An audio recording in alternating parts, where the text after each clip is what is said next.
Hello and welcome to today's video. Thank you for taking time from your busy schedules to just chat with me about perfume. I appreciate that. You don't have to be here, but you are. And so I'm so happy to have you on here. If you're new on board, thank you for joining us. Hope you like it here. We talk all about perfumes. These perfumes used to be so affordable, but the exchange rate in Nigeria is crazy and a lot of them have doubled in price. So sometimes when I even want to say we talk about affordable perfumes, I kind of just check myself because they are moving gradually away from the realm of affordability. So anyway, we move. Okay, so these perfumes I got, I would say in the last 1 to 3 months, aside from one that I've had for longer, but I just haven't given it that much attention yet. So I have used them to varying degrees. This is like some sort of first impressions type video. So it's not a dedicated in-depth review. I'm still going to do that for each one of these perfumes. It is just a general overview of how these perfumes have fared so far. Do I like them? Do I not? Was it a blind buy fail or was it, a blind buy success? Because I actually did blind buy most of them. Okay, so let me stop rambling and let's get into it. We're going to start with this one. I absolutely love this bottle. It's called Caramel Oud and it's by Ard Al Zaffaran. This is a beauty to behold. Like I was blown away when I saw this bottle, online. I was like, I have to get this. It is so pretty. The top reminds me of the cap of My Way is by Giorgio Armani, I believe. Yes, the cap reminds me of My Way, but you know, the content disappointed me a little bit because, when you hear caramel oud, so my mind went to Rabba by Latafa, that sweet, smoky caramel and oud composition. I thought that would be what I'd get here. It wasn't. This is more of like a lactonic, woody caramel. So if you look at the notes here, they're very interesting. There's, a whole lot of fruitiness at the top. There's a lot of white florals in the mid, and there's a base of amber, sorry, and woodiness and praline and some musk. But like I said, this gave of caramelized sugar in a cup of milk. Yes, and some woods burning by the side. Make of that what you want, but that is exactly what I feel like I get in here. So I do not get caramel oud as the name implies. I don't get any oud just yet. I don't know if it would develop any further, but that is it with this perfume. So still watching it, trying to see whether it makes sense and whether it's a blind buy, pass or fail.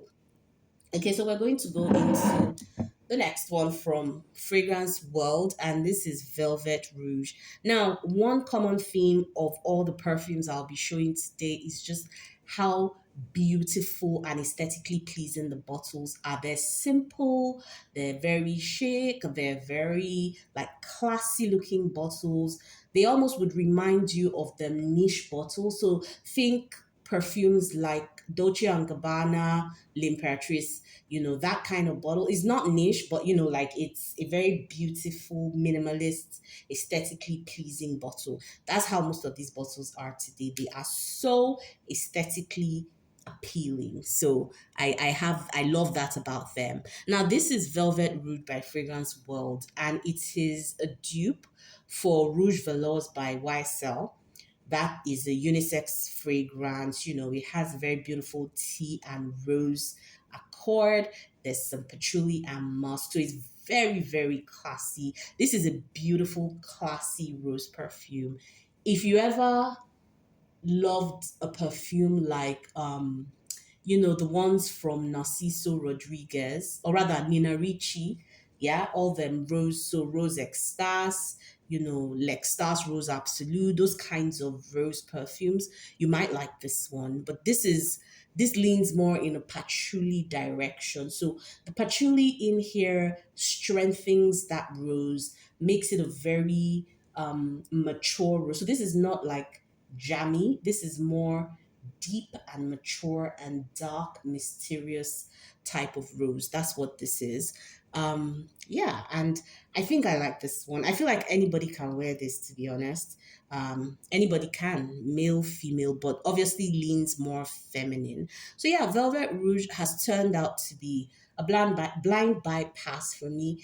Now, in terms of whether this would be mass appealing, I would say maybe no, because not everybody likes rose. So this would only appeal to a rose lover, in my opinion. But I think I like it because, I'm a rose lover. Loved rose all my life. Okay, so the next one is another rose and patchouli, but oh my God, this smells so calming and classy and very, very chic. So this is Grease by Maison Alhambra, and this one is also a dupe for Gris Dior. So I mean, it's a dupe for Gris Dior from the House of Dior's private line. Very, very sophisticated. Now, if you think Musk Noir Rose by Narciso Rodriguez, this follows in that direction, but just think of that minus the tubers, then you get this. It's so comforting. Like, I spray this when I'm going to bed, and you're just going to get the roses, very light. It's almost like you have the rose diluted, yeah, with some muskiness. It's so pretty, and there's a woodiness and patchouli in here as well. Then there's a modern touch as well as a timelessness to this perfume. I really love it. It's very refined, very subtle, very graceful, and just embodies luxury. I love this. I really, really, really love this. And I want to smell like the original so that I can do a side by side. If I have access to those, the original Gris Dior, I would want to do a side by side. But for what this is, I really do enjoy it. So that was a blind bypass. Okay, next up we have this one from Latafa, and this bottle is so tacky. So when I was talking about beautiful niche style bottles, it did not include this one. I don't like the bottle. I find it to be weird. Yeah, I feel like it would have done well if it was just this cap, but the addition of this thing on top just takes it into the gaudy realm. This is Musk Wild Vanille, and it's from the Thameen collection of Latafa. So this is really a musk heavy perfume. It has a very weird color, reminds me of like hand wash, something like that. But it has green tea, fruity notes, there's lemon, vanilla, and musk. So it is a musk intensive perfume. You're going to get some lemony components. That's really what I get from this perfume, the musk and the citrus. That's the lemon, you know. Yeah, for me, I'm on the fence about this one. I'm on the fence. It's definitely not blind buy worthy. It would only appeal to a musk lover. So if you do not like musk, or you don't like that blend of citrus and musk, and if you find that that kind of blend gives you like dishwashing liquid vibes, or like cleaning liquid vibes, then don't bother with this kind of perfume, because it has that lemony, musky thing that can go wrong if not done well. But again, like I said, when I do a detailed review, I'll get into the specifics. Now I have Frenetic Delicious. What does this remind you of? Fève Delicious. Yes. So this is Fève Delicious, again from the Dior, from Christian Dior. It's from their La Collection Privé line, and it's a gourmand fragrance that features that sweet and cozy scent of tonka bean as the centerpiece. So this is predominantly tonka, and it's complemented by vanilla, caramel, praline, it's cocoa. So it's really rich, it's sweet, it has a complex aroma.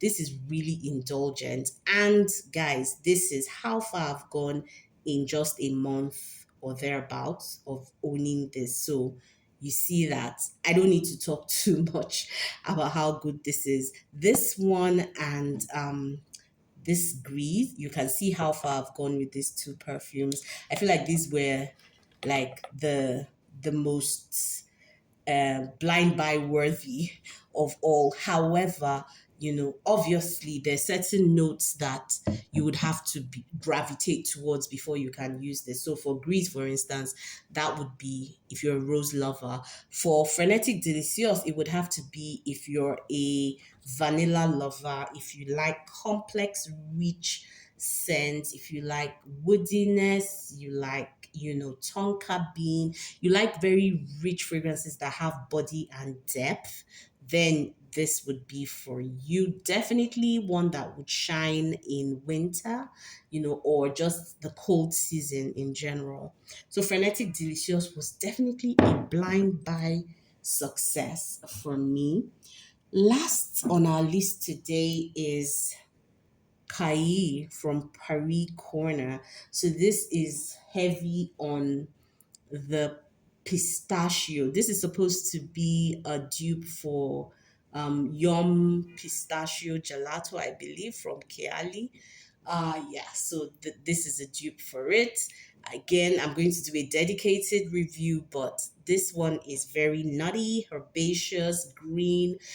This one is going to really test your olfactory senses. Is going to really test you. It is not the norm. It is not a basic or common type of scent profile. This is very heavy on the nuts. It's very heavy on the vanilla, but that nuttiness is the centerpiece, is the star of this show. So if you don't like a nutty perfume, if you don't like a greenish perfume, perfume with green facets, you might not like this one. But to me, it was a blind bypass. However, anyways, I'll go into details when I review them, in detail. So in all, blind bypasses were this one, even though I don't think it will be a blind bypass for everybody. Frenetic Delicious most definitely worked for me. Gris worked for me because, it's so sophisticated. I love, love, love. Those were the ones that I feel were blind buy worthy. But again, with all the relevant caveats in between. So there you go, guys. That's my haul. Let me know if you have these perfumes. What do you think about them? Did you like them at first sniff, or did you have to wear them for a while? Look forward to chatting with you in the comments. Until I see you on another video. Enjoy. Bye.